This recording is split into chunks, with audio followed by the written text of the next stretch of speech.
Alright, what's up, guys? I got a lot of requests to go over a VOD review as far as a herbivore versus carnivore jungler matchup goes. So, Olaf obviously has a really good early game, whereas HECARIM is more of a cleanup kind of champion. So, I figured I would go over this and let you guys know how to take advantage of this enemy jungler and how to keep track, how to counter jungle him, how to counter gank him, etc.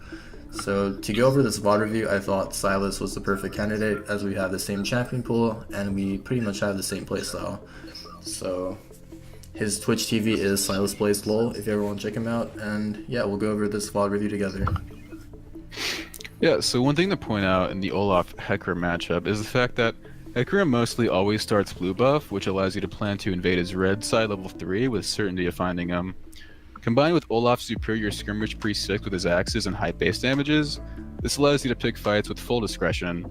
Always make sure to ping your allies accordingly to inform them of your intentions, so that they may provide backup if enemy laners begin to rotate to you or are suddenly MIA. Another thing to note is the importance of warning teammates in push lanes that Hecarim is in a position to ghost and charge them with his very highly punishing kit for extending champions, as Olaf doesn't necessarily provide a great counter gank to his lack of CC. Right, so in this game, it was kind of clear that Hecarim's gonna start on his blue side because it would be really suicidal for him to start on our red. And my goal was just to full clear as Olaf because I like getting ahead by full clearing, and then just letting my top side know that HECARIM is most likely going to be there. So obviously in the Orianna vs Cassidy matchup, there's little to no kill pressure for HECARIM unless Orianna gets a kill and wants to push out the wave. And also in the top lane matchup, it's Gragas and the Jax. Obviously that would be a preferable lane for him to gank, so I would go over the assumption that he's going to gank there. Obviously after his red is done, so that's like about the 4-minute mark or so. So I would let him know to not die. Also, it's pretty good to note that Olaf's allies are pretty safe in lane. Gragas can body slam. Jax is pretty much always going to push in, so there's not much pressure for Hecarim to gank top. Orianna has heal and flash, and mid has no ignite, so there's not much of a kill potential to counteract the heal unless Orianna is very overly extending. And Karma has exhaust, and she's just Karma with the big shields and movement speed burst, so unless they're fully extending, there's not much danger, so full clearing is pretty easy to do. There's not much pressure to focus on lanes too early on. Right, so my goal this game was to obviously go for the bot lane, which is Taric, Jhin, and they're both extremely immobile, but obviously, as you can see, I can't really move the map because this is a pre-recorded, but Karma and Ashe are going to push out this lane. But that's good for us because we know there's no way HECARIM's going to go for a bot lane gank because that's pretty stupid. But in theory, if we look at the raw footage, I just pinged him out, I believe, and looks like he's going for mid, and he is. But that was his ping, so I don't know what's recorded. Anyways, he somehow blew Orianna's flash, which is fine. But now, based off the CS count, if we look, he has 6 CS. So that means he took blue buff, wolves, and red, and probably Gromp in there, or Scuttle. So that means his top side exposed. So at this point, you can pretty much look to either counter gank or go for a proactive gank on Cassidy due to his weak pre-6 and try to blow his flash. Unfortunately, Olaf doesn't really have the tools necessary to ensure a flash blow just because he has weak early on ganks with no hard CC. But if you can catch someone with an axe and just chain hook them for the permanent slow, that's like one of the options. But usually on Olaf, it's safer to just go for the counter or the counter jungling early on, which is like taking Grom, taking golems based on where the enemy jungler has been. But yeah, it's really up to you. You can weigh any option you like. Personally, I'd recommend looking into counter jungle just to put the enemy jungler behind, which is what I believe is the best method for low elos to climb right now. Yeah, that's pretty much where I stand on that. Yeah, as you can see, this early game was really slow. Like, the enemy team did not want to do anything against me because they know what I'm capable of. So I kind of forced a gank here. I just ghost, hopefully going for something because I know HECARIM's back to his bot side, so this is like pretty safe. There's no way he would still be top here. And I chunk him for like 100 health. This wasn't that bad of a gank, so hopefully it helps out top. But in theory, I should be in my top side farming that. and not force ganks here. Yeah, and remember, it's always worth trade if you blow your ghost for a laner's flash, because that enables your laners to potentially kill them by themselves. And Olaf's ghost isn't necessarily the most valuable summoner spell. It's on a pretty short cooldown, and it's not exactly as game changing as a flash would be on a champion like Rek'Sai or Vi or something. Right, with the tier 2 rush, as you can see, my ghost is only on a 90-second cooldown, so it'll be pretty much up by the next time I gank a lane. But yeah, obviously this early game nothing's happening. I'm just like tracking down HECARIM with my team, and hopefully no one can die, because we do end up getting outscaled. Gragas cannot defend against Gragas 1v1. I mean, Jax cannot defend. I mean, Gragas can defend against Jax 1v1. Kassadin outscales Orianna, I would say, and then our bot side is 50-50. So my goal is to just go for a blue buff invade. If I can deny HECARIM this blue buff, then he'll be set behind tremendously. So I'm pretty much just getting ready for this. I just hit level 6, and now we have the timer on his blue buff. It's less than a minute, so I just buy and go get ready for that. And it's always good to remember in this matchup, Olaf still has pretty strong control over HECARIM after level 6, just because HECARIM can't really fear him or use his chain CC to apply extra damage or win a skirmish. So you can always pretty safely invade his jungle, but don't commit too hard unless you know that your laners are in a position to back you up, and the enemy laners in their respective lanes don't have a way to trap you, because Olaf still has no way of closing a gap without just moving. So you can apply pressure, but make sure you just don't go too hard unless your teammates are ready to react. Right, notice how I ping on the way to their blue buff, because I want my team to be on the same page. I have bot lane pressure. I mean, as you can see, bot lane's pushed in, and mid lane is also pushed in, so this is a good way to invade. I also hit the plant in case I need an escape to get the extra health. And look who's there, HECARIM. So he's level 5 and level 6, he can't really contest. In a 4v4, they're gonna lose hard, because Cass does nothing, and I just chunk him out for free here. Yeah, so this is a great example of just communicating with your team in solo queue, really putting the enemy jungler behind, especially on a champion like HECARIM, where at a deficit, the champion is basically worthless because he's just a big ball of stats, as most fighters are. He kind of needs that momentum to keep going, too strong. But you can see here just the blast plan is in perfect condition to be used. Get him out. So HECARIM is in a pretty bad spot. This actually gives Olaf leeway potentially to invade his red and just like double buff him. So and I believe that's what I do. They probably could have done it easier. It's an unfortunate top death, but I'm pretty sure you can still do it just because Jax is low anyway. And just great usage of Olaf's high Q damage to steal his race. And it's good to remember that, or Raptors rather, the Raptors, the XP on the Raptors is spread out now, so it's not just the big Raptor giving most of the XP. It's pretty much all Raptors give a pretty equal amount of XP, so the more you take, the more it matters. Don't really focus on taking the big one, just take as much as you can. Right, so if you guys notice, I have like a lot of pressure and my mid laner is actually moving with me, and we have pretty much, we know where HECARIM is, obviously based off of his early game route, because obviously buffs are now on a 1 minute timer when they're about to spawn, so it was obviously even more of a good idea to invade. And then based off of the blue buff, we know that his red's going to spawn right after, and obviously I want to do the most I can early game because HECARIM will end up being more relevant than an Olaf, so I obviously want to also take his top side too.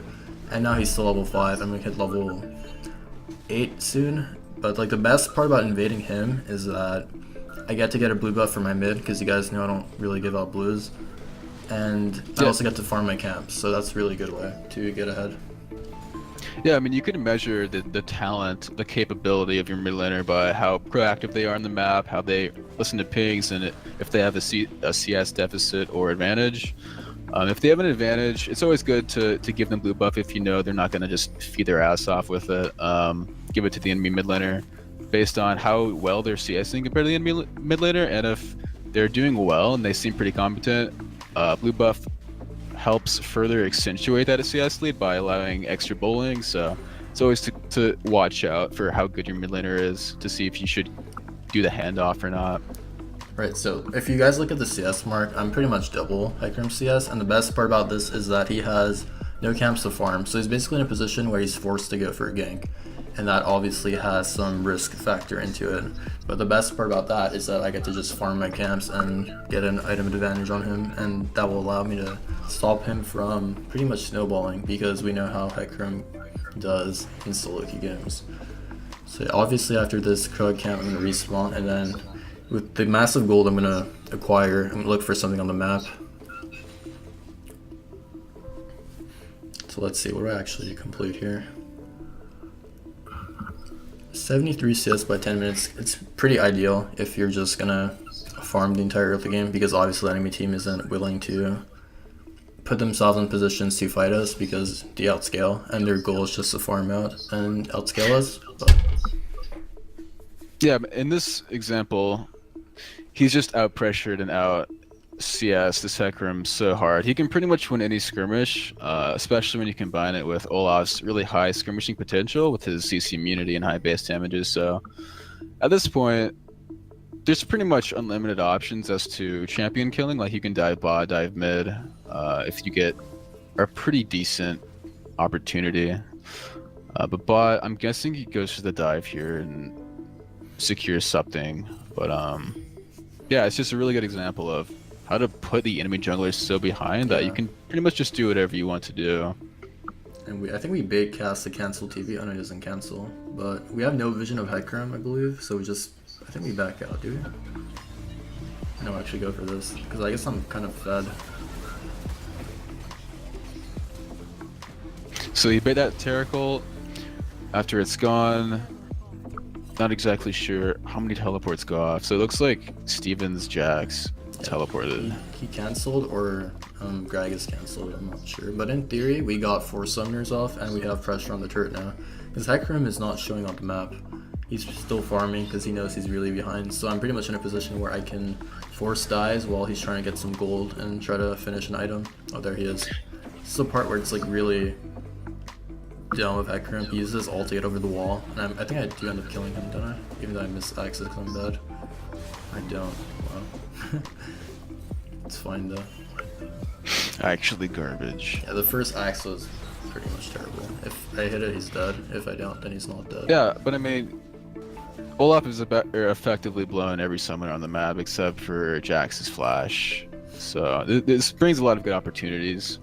It's kind of, I think due to the bot lane, it wasn't as ideal as it could have been. And top lost a lot of pressure just because he got solo killed, so there wasn't a teleport to match Jax's. Right, I think the moment Ashe misses arrow, we just have to back out, because if she can land her arrow on Taric, then there's no, there's no safety procedure from the Taric ultimate, which gives your teammates invulnerability. But like, obviously we had the blue buff warded, so Oriana just netted kill there for free.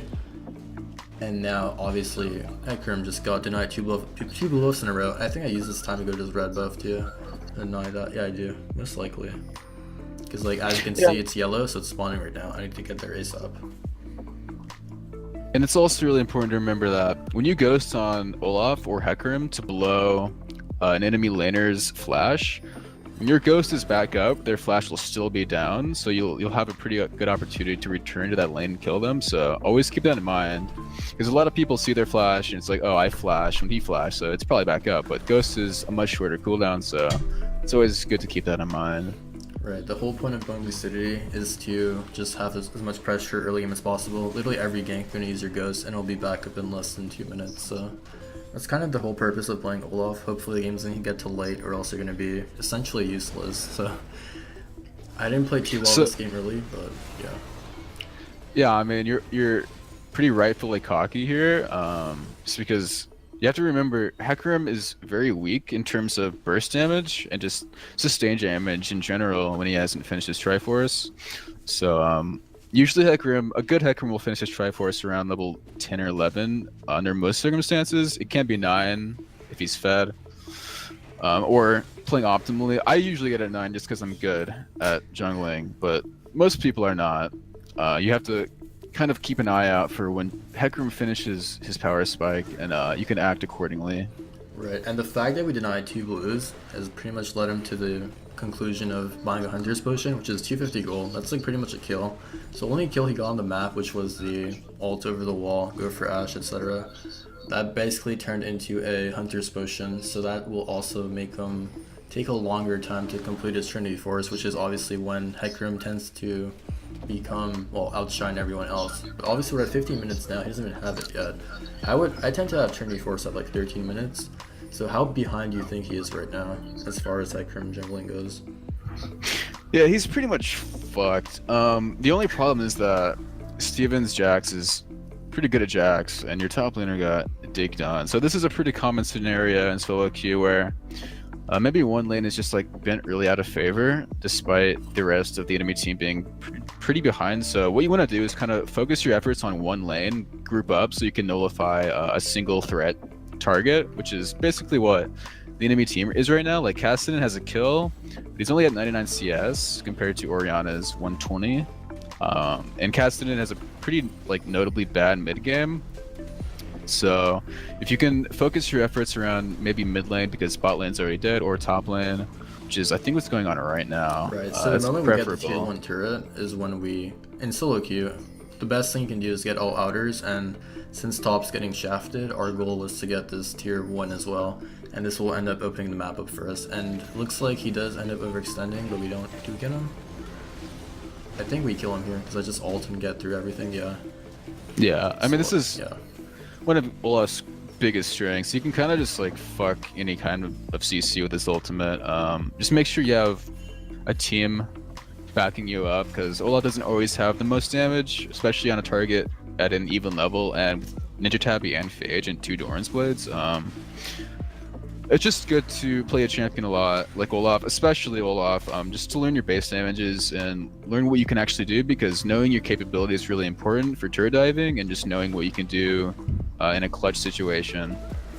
Right, and essentially my goal is to take down every turret I can before the game hits 30 to 40 minutes, because that's when I'll become irrelevant. And as we see, Cassidy's bot, and Ashe and Oriana were fighting mid 2v2, so that basically gave us an easy 3v2 dive top, and that transitioned into 2 turrets, which is really good.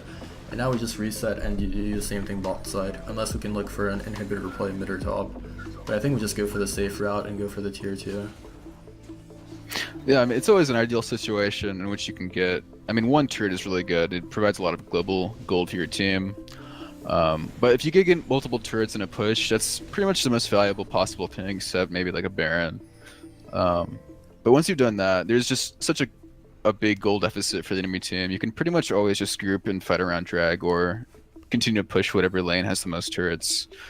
So yeah, in this situation, there's really not much the enemy team can do if they group up, despite the KDA looking kind of even, the global KDA. They just have such an item deficit on the enemy team that there's not much they can do if they just decide to be proactive with a team setting. Right, and if you guys notice, we haven't really even gone for a dragon because it's really not even necessary. Our goal is to just deny every single blue buff to make sure Cassidy or HECARIM cannot acquire it to have more impact. And yeah, we go 4v5 while Gragas is pushing bot, because we're that much ahead now, and it really can't contain me. How did that axe miss Tarek? What? I have no idea. I should have fucking hit him. Yeah, but I mean, this game was a product of just early game pathing in general as a jungler. That's pretty much all there is. Right, and the fact that we're so strong to the extent of, forcing Jax to come not split push, despite him stomping topside, he's forced to group with his team, and we're still winning 4v5, and that gives us an inhibitor and probably another turret bot. It's pretty much over. And always remember, a pretty big gray area for most people is split pushing in solo queue, because they don't really know how to react to it. If you can't solo match a split pusher, and the enemy team has wave clear, there's not many options because you can't really siege too well, and the top lane doesn't have, your team doesn't have a match for their enemy fed split pusher like Jax or Gragas in this situation. So you always want to make sure you're grouping up and putting pressure on the lane or the split pusher that's like going for top or bot. But you always have to keep in mind the Baron factor, so try to focus around team play and making picks, and just forcing group fights so that the enemy split pusher will have to react, or forcing a barrier intercepting. Right, and the game is pretty much just scripted from now. We just go for a, I think, bot side push or top side push, because top wave is huge, but everyone's resetting. So we just basically farm our camps while our team is resetting so we can get that much stronger and look for a final push to end the game before obviously we throw, because you know how solo queue goes in North America. And we do the dragon just for the hell of it, because we're waiting on Orion and Karma. But the game is pretty much closed out in about a minute. I think they FF. Not sure. Just add like 25 damage for the Baron Smite combo. It's fucking lit. Hell yeah. What the fuck is Gragas doing? Just teleport into the game. God. Yeah, I mean, HECARIM basically hasn't been a factor this game. 1 kill participation, and he's level 10 versus the level 13 Olaf. Right, and pretty much goes off the blue buff, right? Yeah, pretty much. Yeah, just pulling the blue buff away from HECARIM, preventing that level 6 power spike. Just basically fucking all of his camps. Nothing HECARIM can really do unless he's very experienced. But even then, a lot of the time, if you're pathing well and you're putting pressure where you need to put it, there's not much he'll be able to do in this matchup. I hate Tarek. Yeah, that's pretty much it. I think even if Gragas the AFK would win, because their backline is extremely strong and I can just tank their front line. Oriana, shield, Karma shield, and then Ashe for the peel and disengage. So our comp was really good this game, and yeah, it's a pretty good comp. We just kind of went off champ select and the early game. Pretty simple, but aside from that, if you guys enjoyed and want to see more of these types of videos, perhaps featuring Silas, going over different matchups, just leave a comment below. Don't forget to leave a thumbs up, and we will definitely collaborate in the future. Check out his Twitch channel and his Twitter, and I'll see you guys next time. Peace. Peace, guys.